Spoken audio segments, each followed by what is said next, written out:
Shirin daga Masarautar Bichi, kamar yadda muka gabatar muku a baya, shiri ne wanda zai dinga tarar mutane akan hanya, yana tambaye su wasu al'amura da suka shafi wannan masarauta. Kuma a halin yanzu na yi dace da samun wani matashi a daidai wannan lokaci.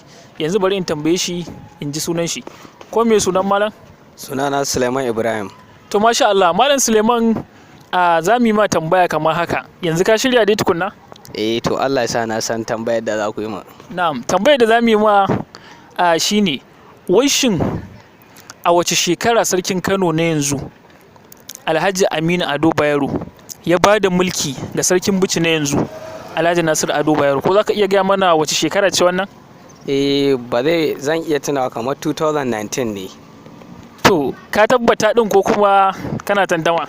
Ina da tantama a hakan, amma ban gama tabbatawa ba. To a yanzu muna son mu ji ta bangaren ka tabbata din gwace wanne ka yanke? Ka tabbata 19 din ce? Ina tabbata 2019 ne. To masha Allah. Yanzu haka za mu tafi mu ma tambaya ta biyu. Tambaya ta biyu ita ce, shin malam Suleiman, akwai wani tsuntsu da ake samun shi a gidajen sarakai, wanda duk gidan sarakuna ana samun wannan tsuntsun? Ko za ka iya gaya mana wanda tsuntsu ne wannan? Wannan tsuntsu ai ba zai wuce ɗawisu ba. Ɗawisu?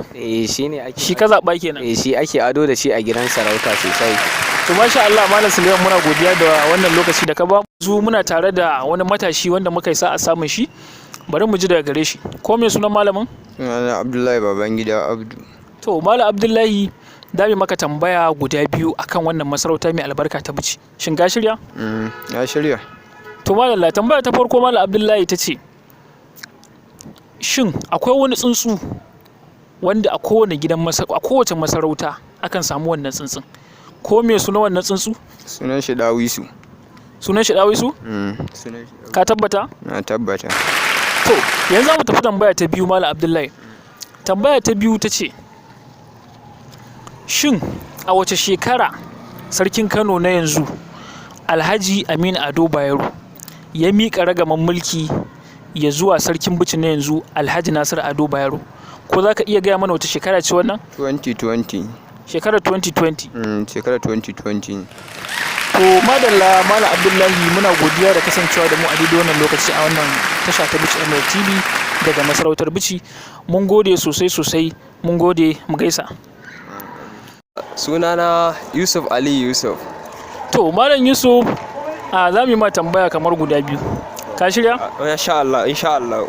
To tambaya ta farko malam Yusuf, a matsayinka na ɗaya daga cikin memba na wannan masarauta, ko za ka iya gaya mana a wace shekara sarkin Kano na yanzu Alhaji Aminu Ado Bayero ya miƙa ragaman mulki ya zuwa ga sarkin Bichi na yanzu, wato Alhaji Nasiru Ado Bayero? Ko wace shekara ce wannan malam Yusuf? To ni da tunanin na yanzu ana maganar shekara biyu kenan. Shekara biyu kenan? Daga 2020 zuwa 2022 ɗin muna kusan shekara biyu kenan. Wato in na fahimce ka ce kenan shekara ta 2020 ita ce shekarar da aka miƙa mai wannan mulki, wato sarkin Bichi ya anshi mulki daga hannun sarkin Kano na yanzu Alhaji Aminu Ado Bayero. To madalla, za mu tafi tambaya ta biyu. Tambaya ta biyu take cewa, akwai wani tsuntsu wanda ake samun shi a kowace masarauta, a kowane gidan sarakai ana samun wannan tsuntsun. Ko za ka iya gaya mana wanda tsuntsu ne wannan?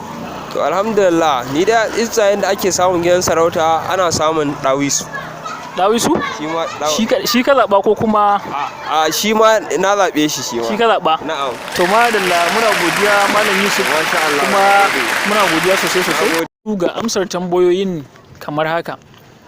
Tambayar take cewa, akwai wani tsuntsu wanda ake samun shi a kowane gidan sarakai. Wannan tsuntsu ba tsuntsu bane illa Dawisu. Sai ɗaya tambayar kuma take cewa, a wace shekara sarkin Kano Aminu Ado Bayero ya ba da mulki ga sarkin Bichi na yanzu Alhaji Nasiru Ado Bayero? Amsar wannan tambaya ita ce a shekarar 2020, wato shekarar 2020 kenan. A nan nake cewa ku ci gaba da kasancewa da wannan shiri na daga Masarautar Bichi. Sai an ji ku.